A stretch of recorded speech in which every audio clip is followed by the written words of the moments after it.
मैं अर्चना सेठी सेमेस्टर 7 में पुरुषार्थ सिद्धि उपाय के श्लोक 44 से 50 तक का गणधर करने जा रही हूँ।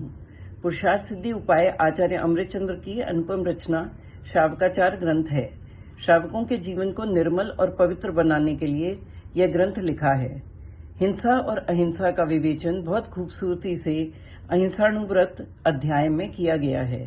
श्लोक 44 में हिंसा और अहिंसा का लक्षण व जनागम का सार दिया है। निश्चय से आत्मा में राग आदि भावों की उत्पत्ति हिंसा है और आत्मा में राग आदि भावों की उत्पत्ति नहीं होना ही अहिंसा कहलाता है। मूल संबंध राग आदि परिणामों से है।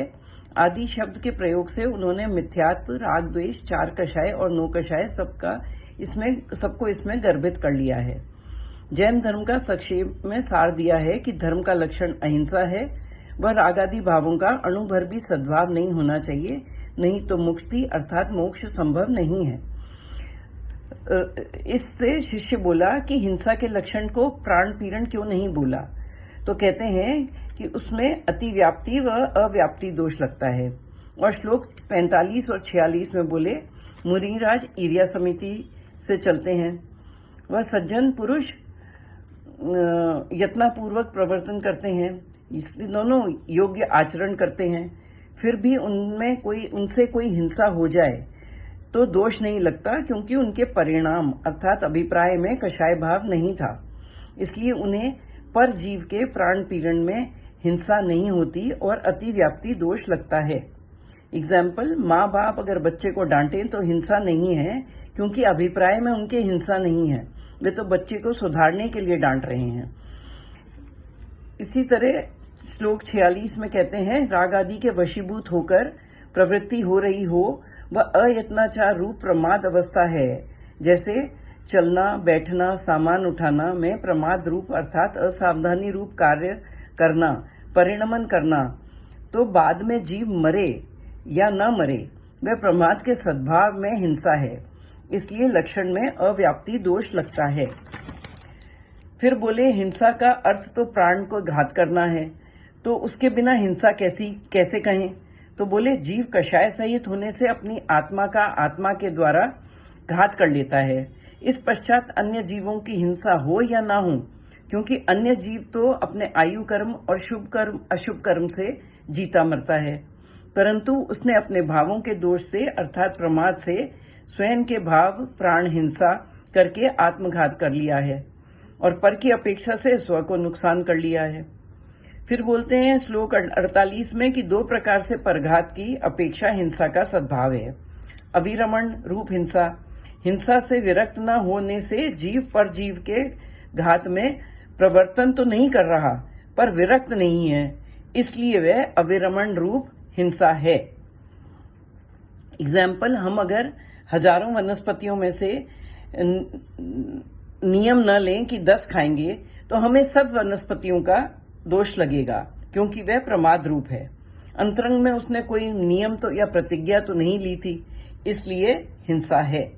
और दूसरी ओर जब जीव मन वचन काय से पर जीव के घात में परिणमन करे उसे परिणमन रूप हिंसा कहते हैं।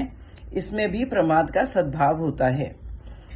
इस श्लोक में प्रमाद के त्याग की प्रेरणा है, जिससे हिंसा न हो और उसको द्रव्य क्षेत्र काल भाव देखकर प्रतिज्ञा लेनी चाहिए, उसके लिए प्रेरित किया गया है। श्लोक 49 में फिर प्रश्न आया कि प्रमाद रूप परिणामों से हिंसा होती है तो बाह्य परिग्रह का त्याग क्यों? तो कहते हैं, निश्चय से परवस्तु के कारण आत्मा में हिंसा रंच मात्र भी उत्पन्न नहीं होती, क्योंकि एक द्रव्य दूसरे द्रव्य का कुछ नहीं कर सकता। परंतु अगर वह वस्तु से हमारे परिणामों में चेंज आए या बिगड़े तो फिर हिंसा में कारण है।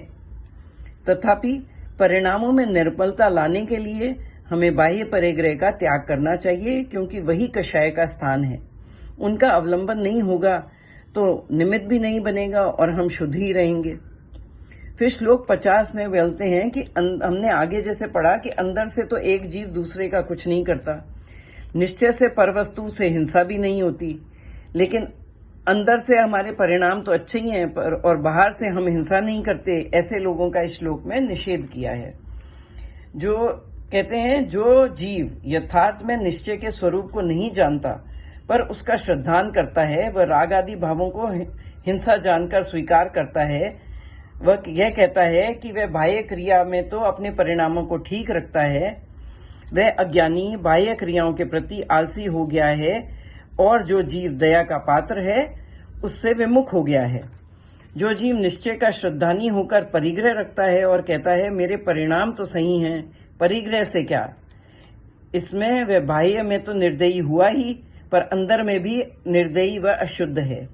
अंदर से बाहर की व्याप्ति का तो नियम है बट नॉट वाइस वर्सा। अंतरंग अगर निर्मल है तो बहिरंग निर्मल होगा ही। तो बाह्य क्रिया में भी वह आलसी व प्रमादी है, आत्मा की दया का नाश कर रहा है। इसी सूत्र का एक अन्य प्रकार से अर्थ किया है। कहते हैं वह निश्चय न के स्वरूप को तो जानता नहीं, वह व्यवहार में से बाह्य परिग्रह का त्याग करता है और उपवास आदि को अपनाता है। जैसे 10 लक्षण में पर्व में वह तेला करता है या 10 दिन का उपवास करता है, परंतु अंतरंग में वह बात नहीं है क्योंकि 10 दिन के बाद वह फिर से रात को खाने लगता है और सब कुछ खाने लगता है। तो वह जीव शुद्धोपयोग अहिंसा धर्म का नाश करता है। उसने उद्यम से अपने अशुभ से अशुभ में आने का तो उद्यम करा लेकिन उसी में अटक कर रह गया और ऊपर शुद्धोपयोग में चढ़ने का परिश्रम नहीं कर पाया। तो एकांत पक्ष वाले का निषेध किया है। वो कह रहे हैं कि हमें निश्चय व्यवहार में संधि रखनी चाहिए। धन्यवाद।